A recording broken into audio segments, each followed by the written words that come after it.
On October 1, 2022, one incident shocked Indonesia and the whole world, especially football fans. This can be said to be the lowest point in the history of the Indonesian football. The incident that I meant is the riots that took place at the Kanjuruhan Stadium after the post-match between two football clubs, Persebaya FC and Arema FC, were taking place. As of now, the media stated that there are already over 180 people that are died because of the riots, and dozens more are injured. This is just the number at the time I'm making this video, and the number may or may have been increased by now.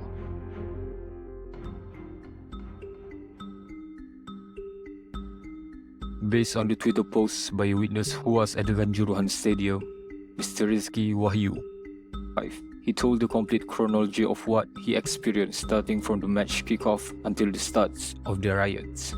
When he first entered the Kanjuruhan Stadium, the game hasn't started and the player was still warming up. Everything went according to plan by now. The game began with the kickoff at 8 PM and it's proceeded without any problem at all. Only Arema supporters were engaging in a psychological war against the Persebaya players. After the first half, there were a few minor altercations in the stands between row 12 and 13, which the police were able to quickly break up. As the second half went on, the Persebaya managed to score the third goal. Now the score is 2-3 with Persebaya leading. Arema FC started attacking Persebaya's goal more and more, but no goals were scored. This continued until the final whistle blew. As a result, Arema had to concede defeat.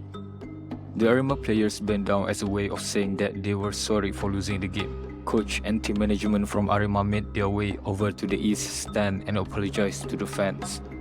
On the other hand, one supporter from the south stand were frantically trying to enter and approach Arema coach. Then several other individuals also entered to voice their unhappiness with the Arema FC.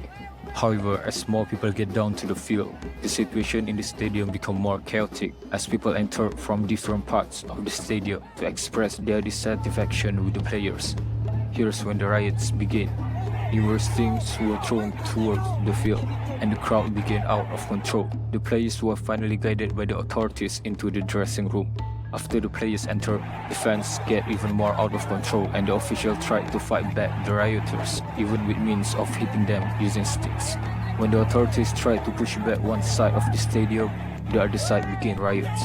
This is making things worse as everyone gets more panicky and lose their composure. The supporters on the field were shot at by the cops many times with the tear gas. Supporters from both the south and north attacked the cops one by one. In the end, tear gas was shot at the fans on the field in addition to the shower of objects hurled from the seats.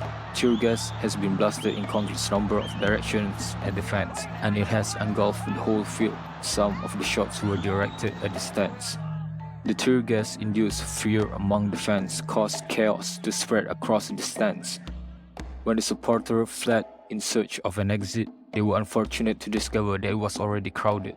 Some sources say that the gates are locked, making people unable to get out of the stadium.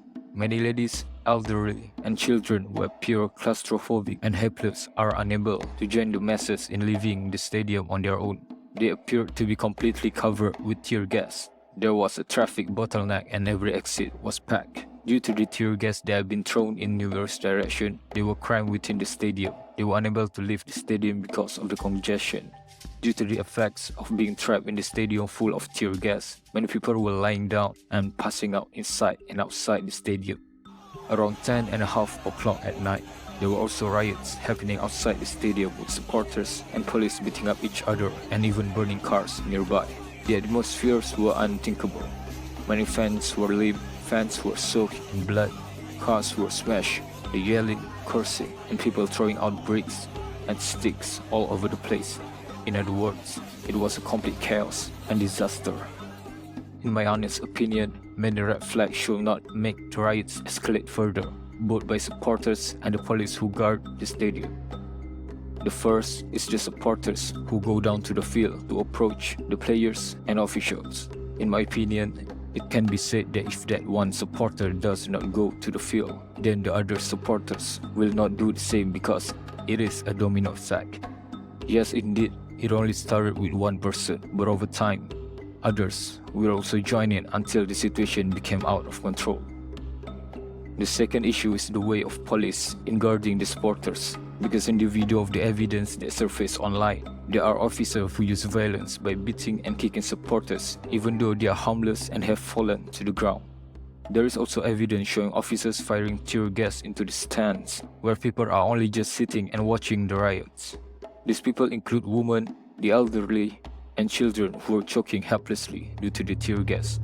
The use of tear gas is completely banned by the FIFA rules, so to use it in the first place is already a complete failure by the police. Now you may ask, why aren't these people just get out of the stadium and get away from the tear gas? This is because the stadium gate was locked. But why is the stadium gate was locked in the first place? Well, this is to prevent people who didn't pay for the tickets to enter the stadium. So when the match started, the stadium gate will be locked and should only be open again around 15 minutes before the game is about to end. But probably, due to the riots that happened, the one who responsible to open the door have forgotten to unlock the gates again. This is just purely my assumption, and hopefully this is really the case, because to think that the police purposely locked the gates so the supporters didn't get out of the stadium is a terrifying thought.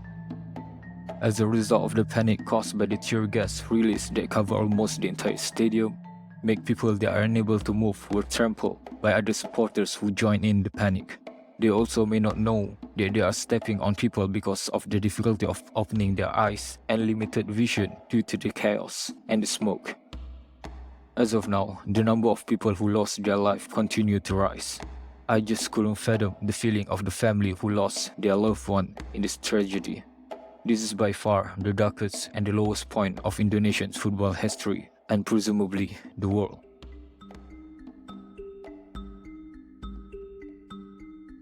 I don't want to point the fingers at either side. It's enough that this incident is used as a lesson for all. There have been enough victims, and my sincere condolence to the families of the victims and all those who were involved. Let's put an end to the football fanaticism and have more control of our emotion. Let's just enjoy the match, no matter if we are winning or losing. Because in the end, no football match or game is worth more than human life.